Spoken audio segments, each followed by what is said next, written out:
this is the Provoked Prawn, and apparently I make tech reviews that are erotic. But in this video, I'm going to talk to you about two of my favourite mice, the Roccat Kone XP Air and the SteelSeries Aerox 5. Now, these two bad boys are fat, comfortable, and wonderful in a number of different ways, and in their own right. So I want to talk about the differences between them, compare them side by side, talk about the features and what I like and don't like about them. I'd highly recommend checking out the links in the description to the full reviews where I go into a lot of depth on both of these, especially if you're really into erotic mouse reviews. And I want to talk to you about the highlights of them and why I think they're both awesome. Now, I'm a palm gripper, so both of these are fantastic for that immediate reason, in that they are nicely designed and quite tall and push up nicely into the palm, giving you a really comfortable fit. So if you too like your mouse on the larger side, then stick with me because I'm going to talk about the various different things of interest. Now, the Aerox 5 wireless is a fantastic mouse and probably one of my favorites of late. As you can see, it's got that classic holy design, and it's designed to be lightweight but also flexible. It has a USB-C charging cable, but it also works with both 2.4 gigahertz and Bluetooth 5.0, and you can get up to 180 hours of battery life out of it. It comes with a USB-C dongle that you can see included here, as well as an extender that you can use to put that dongle near your mouse so you can plug the cable in when necessary. And I did find I had to plug it in a little bit more often than the Roccat mouse, and that is for another reason that you'll see in a second. But as you can see, both of them are quite striking in their design. The Roccat Kone XP Air has that 3D RGB lighting that you can see coming through the shell. It's got a semi-translucent shell, so you can basically see inside it, so it doesn't have that same holy design that the Aerox 5 does. The design here is more about the RGB lighting and also the features. So it comes with its own little charging dock that you can see here, and that's a rapid RGB rich charging dock. Essentially sees you popping the mouse onto that dock when you need to. You'll notice that the USB dongle has two spots as well, so you can put the USB dongle inside the mouse for storage purposes when you want to take it with you, but you can also pop it into the dock, then plug the cable into that dock and the cable into your PC.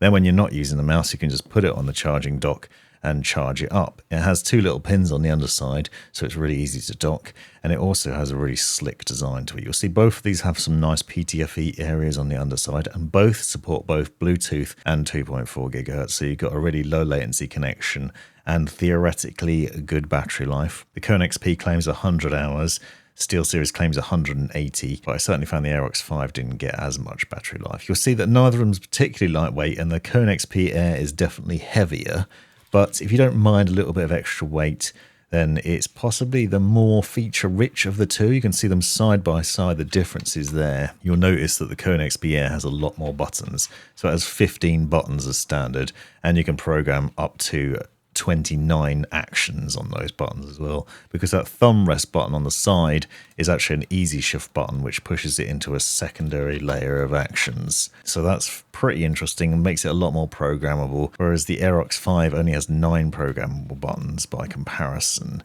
However, you can see that they are both nice looking and interesting. Quite a bit of difference here in the shell, for example. You'll see that the Kone XP has sort of ridged side on it, and it also has multiple actions on there, so you can see you've got multi buttons on the side, easy access to your thumb, whereas the Aerox 5 has less, and one of them is a weird up-down switch, so you push it up and down rather than in and out, which takes some getting used to, I'll be honest, but it's got this nice metal front button and a really nice matte finish to it, so there's quite a bit of difference. The Kone XP Air looks a lot slicker on video, and it is quite slick by comparison. However, I did find it still gripped really well, whereas the Aerox 5 wireless has that sort of matte finish to it, so it's a bit more comfortable and easier to grip onto, especially with those holes in it as well. Now, both are slick and easy to throw about despite the weight difference.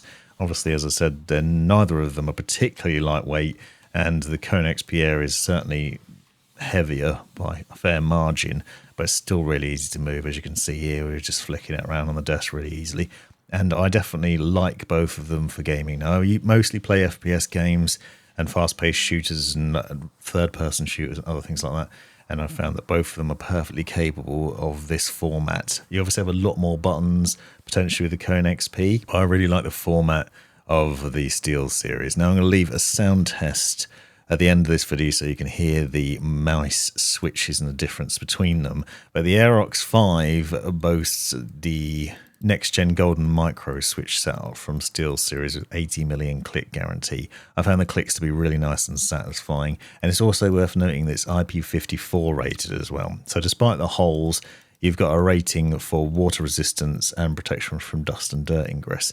So you should find that it lives up over time. But here you can see some of that weird switch I was talking about. So the larger switch on the side there, that pushes up and down rather than in and out, which I found it really difficult to get used to. You'll see that the mouse wheel has this sort of tire tread finish to it, which is pretty nifty, and it's kind of quiet and satisfying to use. But they will notice that there is no left and right click in there, so you can't move the mouse wheel from side to side, which you can do with the Roccat mouse. There's loads of buttons going on here, but one of the things that I thought was a bit weird was about the design of it. So that easy shift button that sits on the tiny little thumb rest on the left hand side, you can press and hold that, and then you can program other actions into all the other buttons. So theoretically, all sorts of things can be programmed in here, but I found that really fiddly to use, and it's certainly not a logical thing to get used to. And you can see the way my thumb sits, you can't quite press that button and access other ones. However, if you're in the Roccat sphere of products, you could potentially assign an easy shift button to your keyboard instead,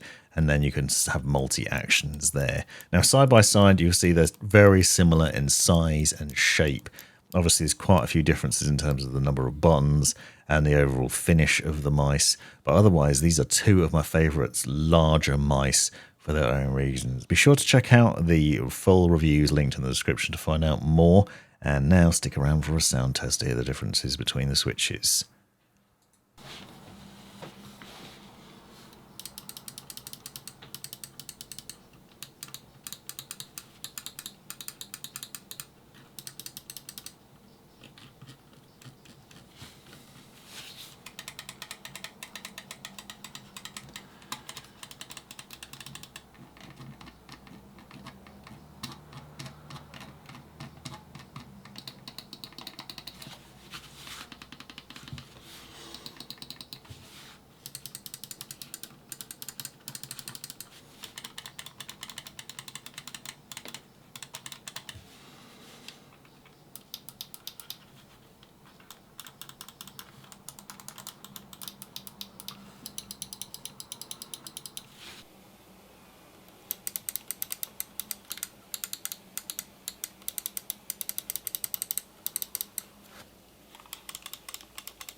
You've made it right to the end of the video, you brilliant legend you.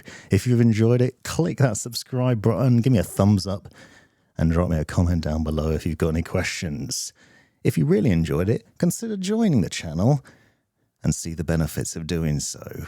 Check out these other videos, you might well find them interesting or useful, and most importantly, have a great life.